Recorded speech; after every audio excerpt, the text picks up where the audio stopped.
Yo recuerdo que después de terminada la guerra, que dicho sea de paso, voy a decir unas cuantas palabras sobre eso porque hay mucha especulación por los historiadores, por los falsificadores de la historia, cuando hablan de que de la guerra tuvimos culpa unos y otros. Eso no es verdad.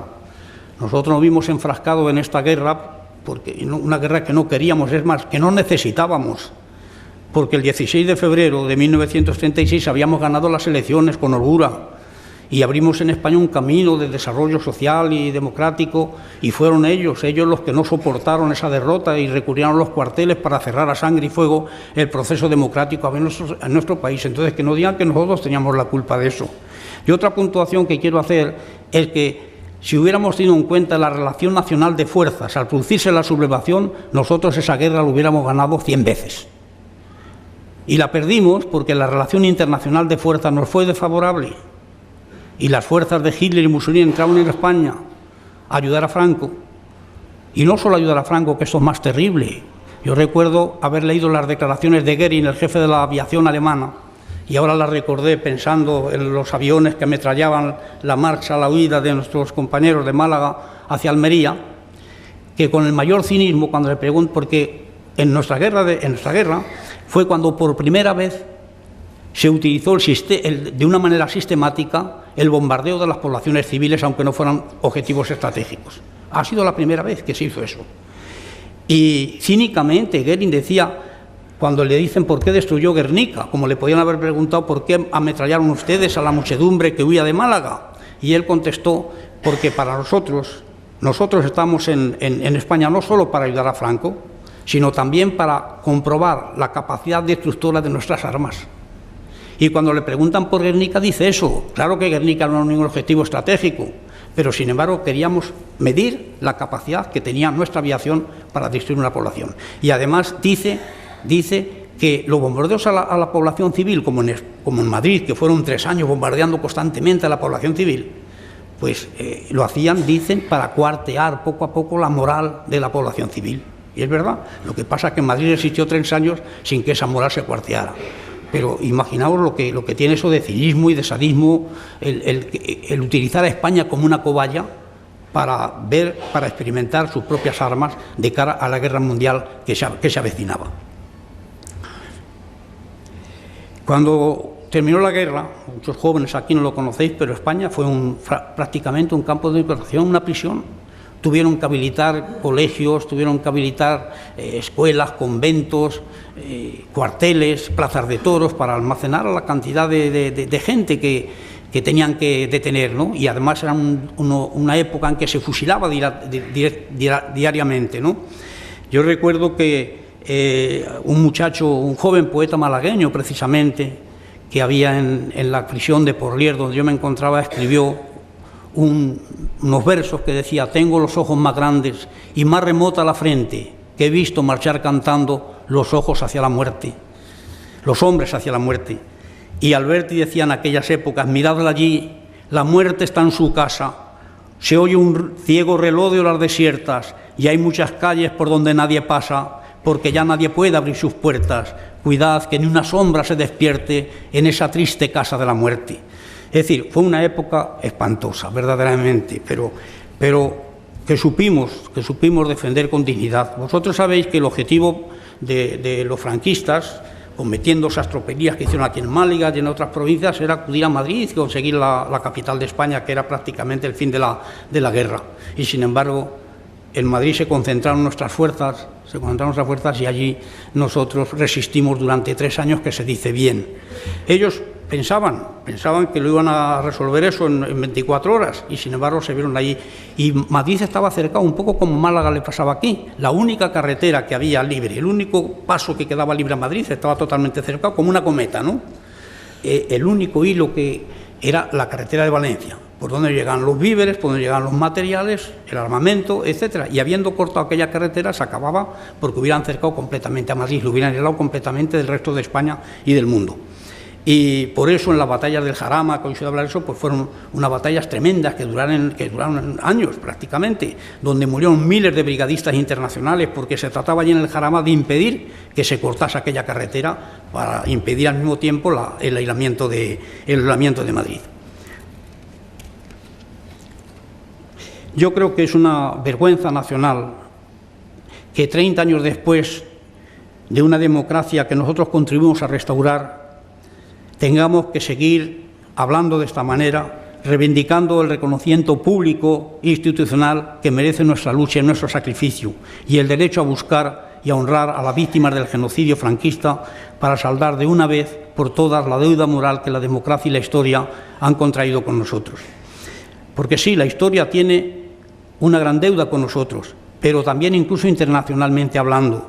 En el siglo XX, nuestro pueblo, el pueblo español, escribió páginas inolvidables y gloriosas que no han sido reconocidas como merecen por nuestra lucha.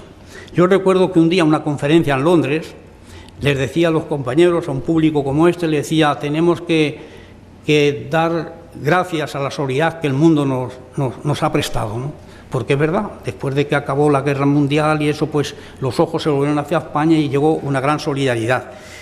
Pero un muchacho me interrumpió y me dijo, es verdad que el mundo está a deuda con nosotros, pero no, es verdad que nosotros estamos en deuda con el mundo por su solidaridad, pero también el mundo está en deuda con nosotros. Y tenía razón aquel compañero, porque antes que los ejércitos aliados combatieran al nazifascismo en la Segunda Guerra Mundial, el pueblo español ya había derramado torrente de sangre durante 3 años frente a los ejércitos de Hitler y Mussolini. Antes de la batalla de Tobruk, de Guadalcanal, de Normandía o Stalingrado, se libraron las batallas de Madrid, de Guadalajara, del Ebro. Antes de que los nazis abrieran sus campos de exterminio, se llenaron en España las cárceles de antifascistas y millares de hombres y mujeres cayeron ante los pelotones de ejecución y otros dejaron toda su juventud o la mitad de su vida en las prisiones.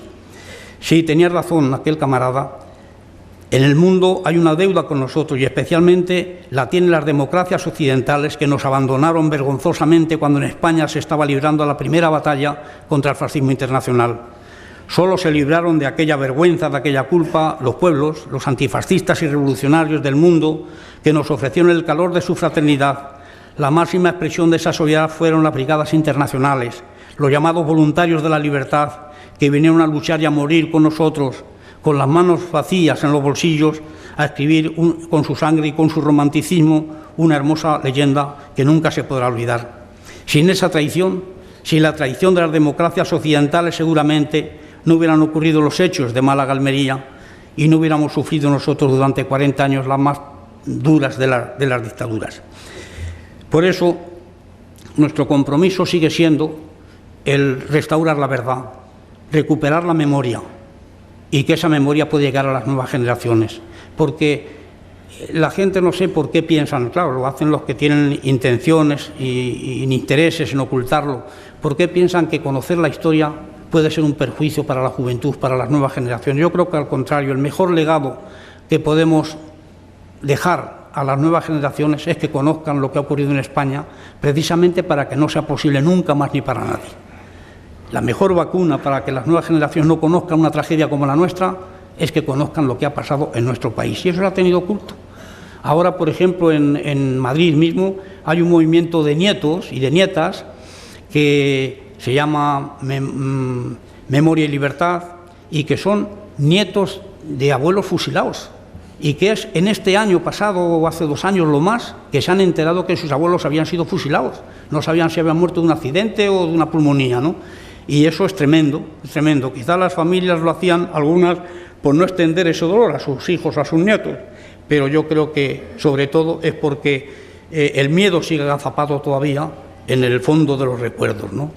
Y yo creo que es hacer el juego a los reaccionarios y a los que representan el olvido, el que no seamos capaces de hacer que las nuevas generaciones conozcan lo que ha... Por eso yo estoy contento con la pequeña aportación que puede significar mi libro y lo que significa este acto y otros actos como este para que la memoria histórica sea conocida.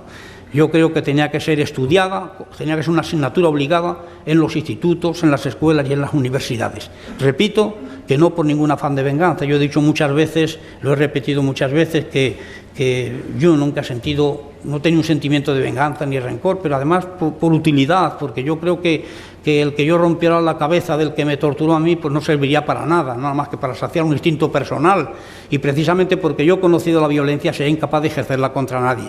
Y yo digo siempre, yo quiero vengarme, pero yo aspiro a una gran venganza, y la única venganza que puede compensar mi sacrificio y de tantos hombres y mujeres en España es ver un día triunfante los ideales por los que hemos luchado y por los que tantos hombres y mujeres perdieron su vida y su libertad. Esa es la única venganza que nos puede compensar, ¿no?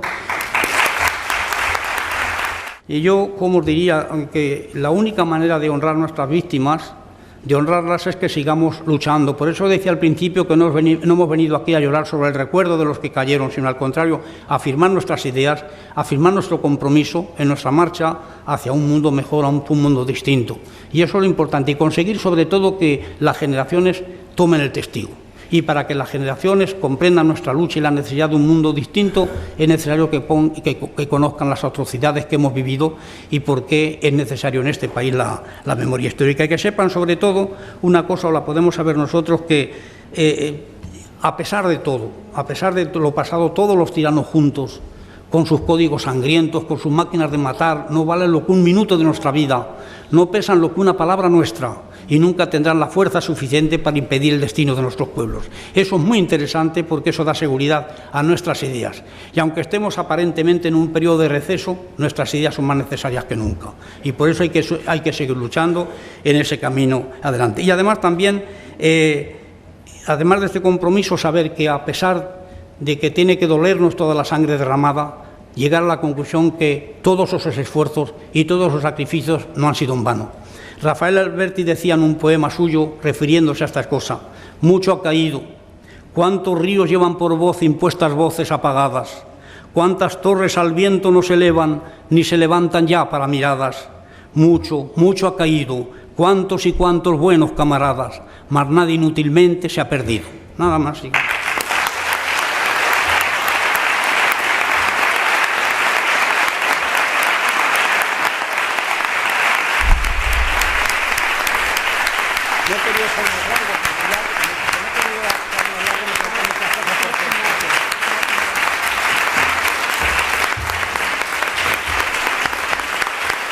Yo escribí un libro en la cárcel corto, un poema en la cárcel corto, que lo voy a recitar como despedida, aunque sigamos aquí todavía trabajando juntos, y que era como decir que mi casa y mi corazón nunca estarían cerrados para nadie. Y dice así: si salgo un día a la vida, si salgo un día a la vida, mi casa no tendrá llaves, siempre abierta como el mar, el sol y el aire. Que entre la noche y el día, y la lluvia azul, la tarde, el rojo pan de la aurora, la luna, mi dulce amante. Que la amistad no detenga sus pasos en mis umbrales, ni la golondrina al vuelo, ni el amor sus labios, nadie. Mi casa y mi corazón nunca cerrados. Que pasen los pájaros, los amigos, el sol y el aire.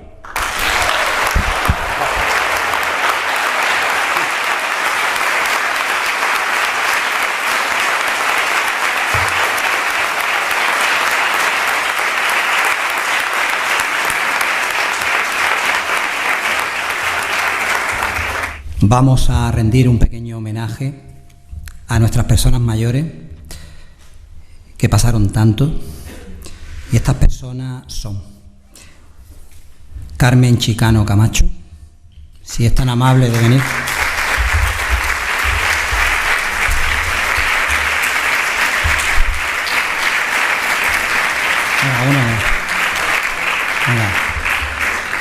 La cito todas, ¿no? Sí. Sí.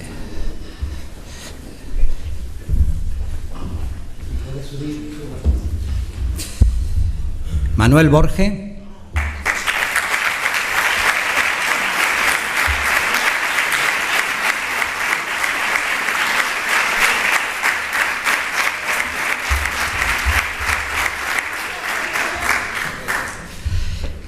José Alarcón e Isabel Alarcón,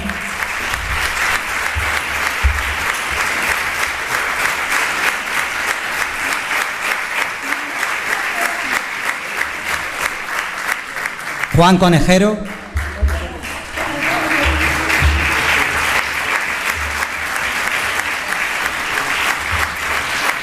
Manuel Muñoz Robles,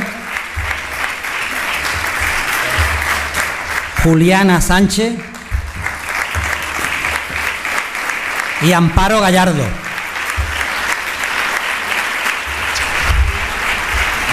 Con cuidado.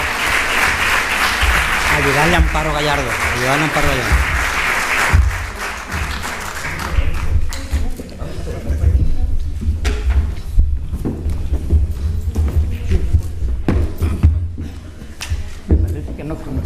Sí, en Barcelona. Ah, sí, en Barcelona. Sí. Para allá un poquito para allá. Sí.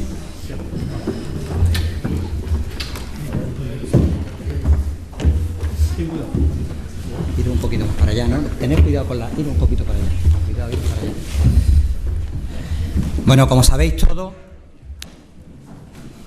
estas marchas y concretamente esta tercera marcha homenaje a las víctimas del crimen de la carretera de Málaga a Almería está siendo organizada por el Foro por la Recuperación de la Memoria Histórica e Izquierda Unida IPC, junto con el apoyo de numerosos grupos, asociaciones, vecinos, partidos políticos y demás. Concretamente 19 grupos apoyan esto, venidos de todos sitios.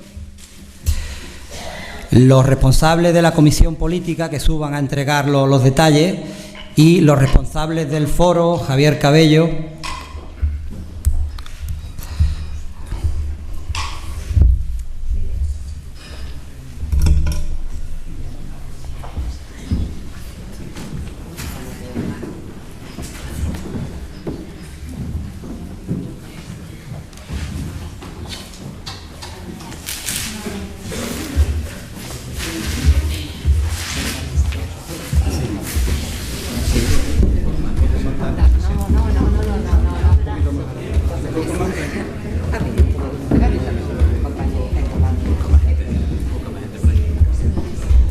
Bueno, yo creo que lo primero que habría que hacer es darle un aplauso a ellos, ¿no?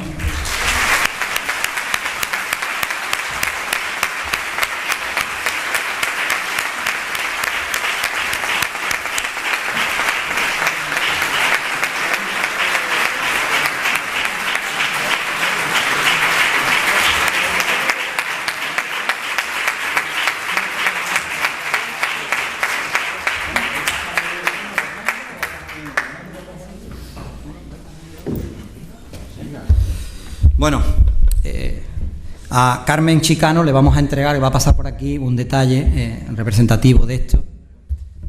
Que pase un miembro de la comisión.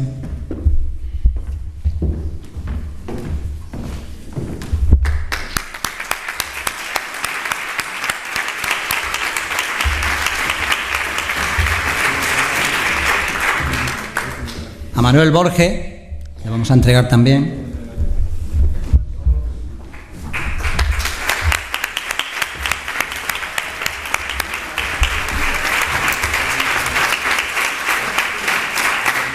A Isabel Alarcón.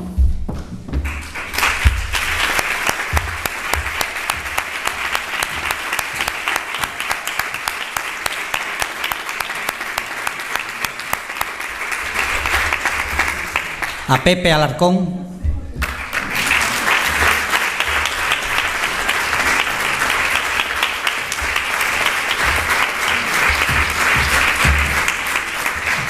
A Amparo Gallardo.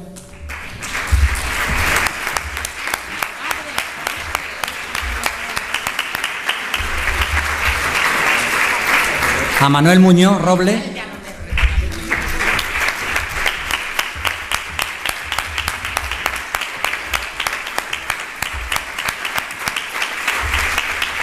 Y a Juliana Sánchez.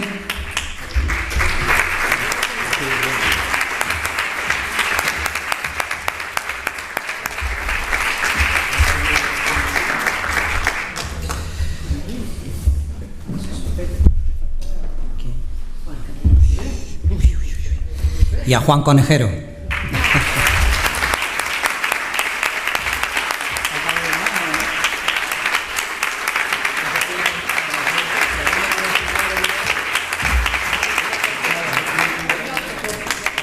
Bueno, yo creo que un aplauso fuerte se merece.